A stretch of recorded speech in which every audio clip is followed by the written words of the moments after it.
Graças a Deus.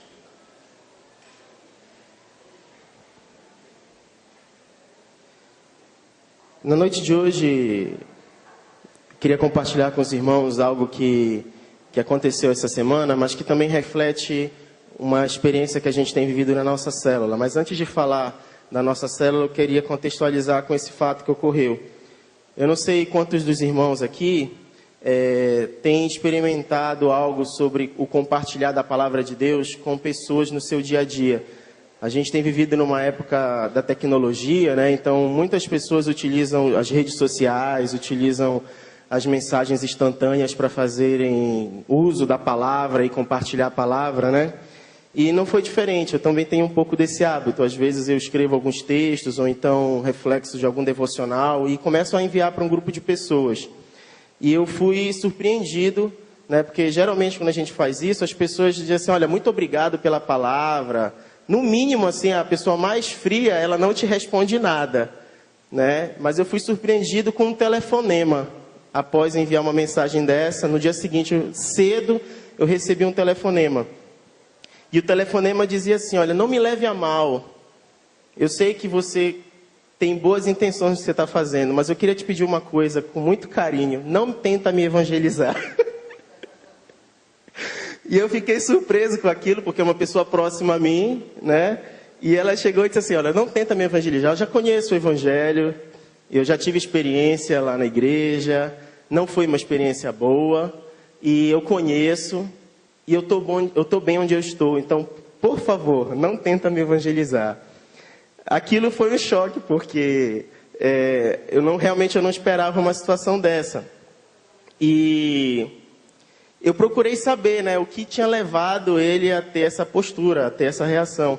E aí eu fiquei sabendo que alguns anos atrás ele havia sido evangelizado, e ele havia ingressado numa igreja, e como novo convertido, próximo ao batismo dele, alguns irmãos, talvez com muita boa intenção, começaram a botar assim, a lista de regras do que ele agora não podia mais fazer.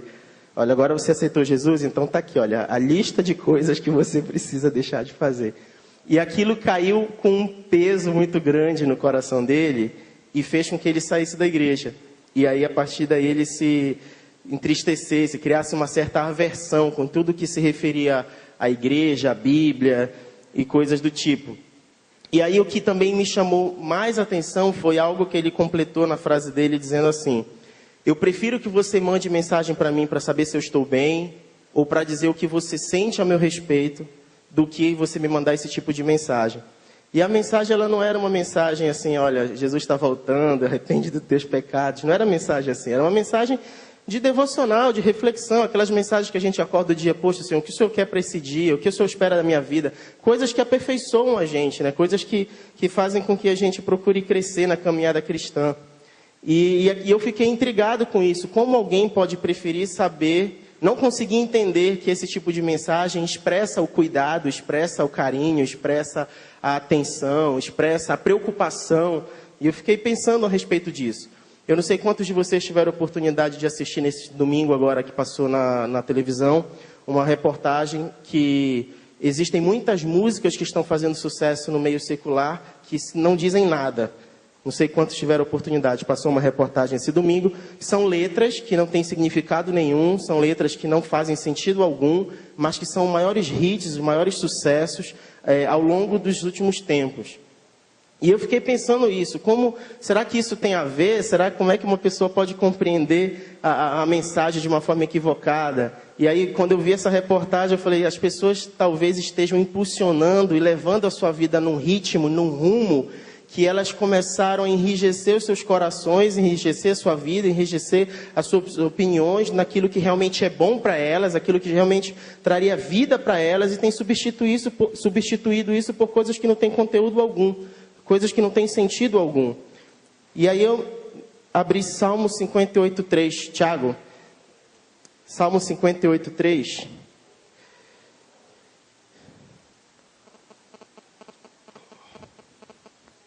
Diz assim, alienam-se os ímpios desde a madre, andam errados desde que nasceram, proferindo mentiras. E eu fiquei pensando nisso, como o coração das pessoas e como esse mundo tem feito as pessoas enrijecerem seu entendimento, as pessoas acreditarem em mentiras como se essas mentiras fossem puras verdades. E isso também me fez refletir em algo que está lá em Efésios 2. Eu lembro de um pastor eu conheço um pastor que ele é muito envolvido com essa questão de evangelismo, de anunciar a palavra, e ele fala algo ligado a esse contexto de Efésios 2. Efésios 2, de 1 a 3, diz assim mesmo: E os vivos vivificou, estando vós mortos em ofensas e pecados, em que noutro tempo andastes segundo o curso deste mundo, segundo o príncipe das potestades do ar, do espírito que agora opera nos filhos da desobediência, entre os quais todos nós também antes andávamos nos desejos da nossa carne, fazendo a vontade da carne e dos pensamentos, e éramos por natureza filhos da ira, como os outros também. E meditando nesse texto, eu lembrei desse pastor. Ele falava assim: os mortos não sabem o que querem, os mortos não percebem o que estão fazendo. E esse texto ele deixa claro que é como se uma época vivida antes era uma vida como se nós fôssemos mortos, né? E essa vida morta é uma vida em pecado, uma vida distante de Deus. E eu lembrei desse pastor quando ele falou isso. E aí eu tentei meditar nessa palavra, relacionando realmente essa pessoa que me ligou, talvez ela não esteja percebendo o que ela está fazendo. Ela não esteja percebendo o rumo que ela está, não esteja percebendo o que ela tem vivido. É como se ela estivesse realmente morta. E pelo fato de ela estar morta, ela não tem compreensão não do que ela está falando, não tem compreensão nem do que ela teve coragem de ligar para mim e dizer para não evangelizá-la.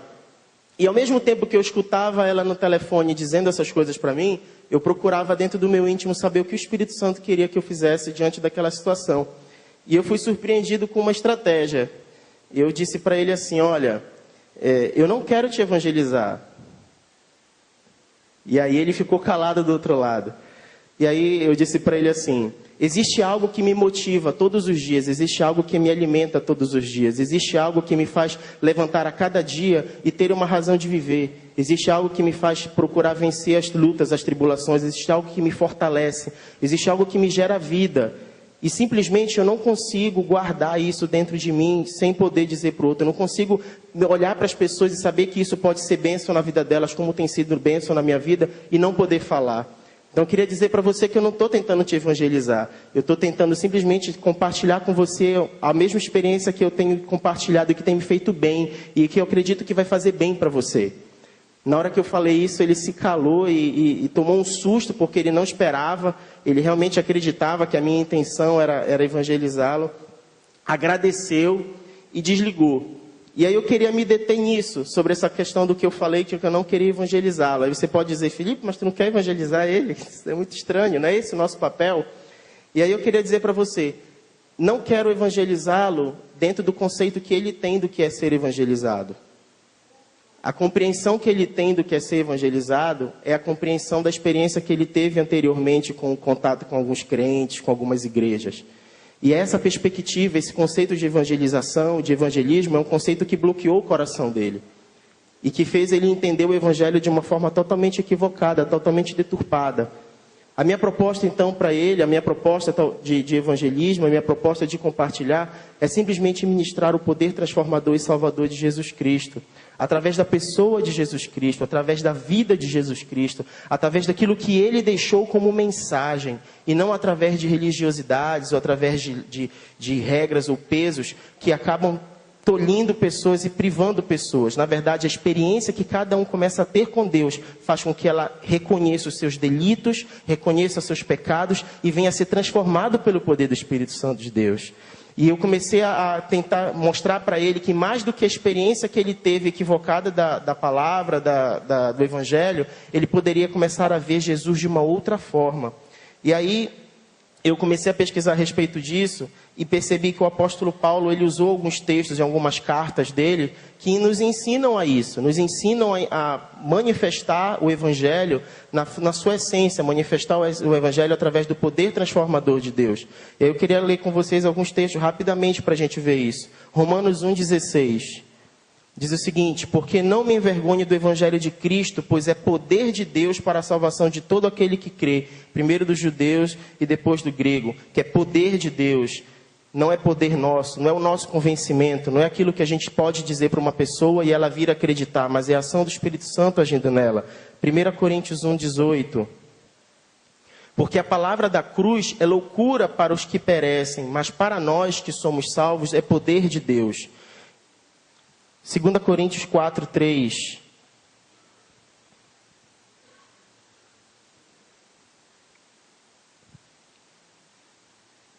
2 Coríntios 4,3.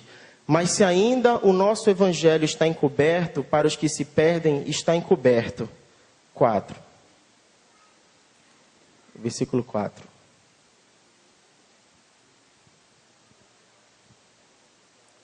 Nos quais os Deus deste século cegou o entendimento dos incrédulos, para que não lhes resplandeça a luz do evangelho da glória de Cristo, que é a imagem de Deus. Porque não nos pregam a nós mesmos, mas a Cristo Jesus, o Senhor, e nós mesmos somos vossos servos, por amor de Jesus. E o último texto, 1 Tessalonicenses 1,5. Porque o nosso Evangelho não foi a vós somente em palavras, mas também em poder, e no Espírito Santo, e em muita certeza, como bem sabeis, quais fomos entre vós, por amor de vós.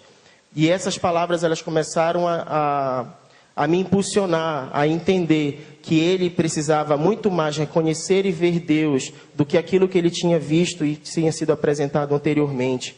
E essa foi a proposta, de tentar anunciar para ele uma verdade que até então para ele parecia deturpada. A concepção que ele tem de evangelho, de evangelização, é uma concepção que bloqueia o íntimo dele, não faz reconhecer e entender o poder de Deus, não faz reconhecer o que é o evangelho de verdade. Então, quando eu disse para ele naquele momento, eu não quero te evangelizar, eu simplesmente quero poder compartilhar com você aquilo que gera vida e que me ajuda a viver.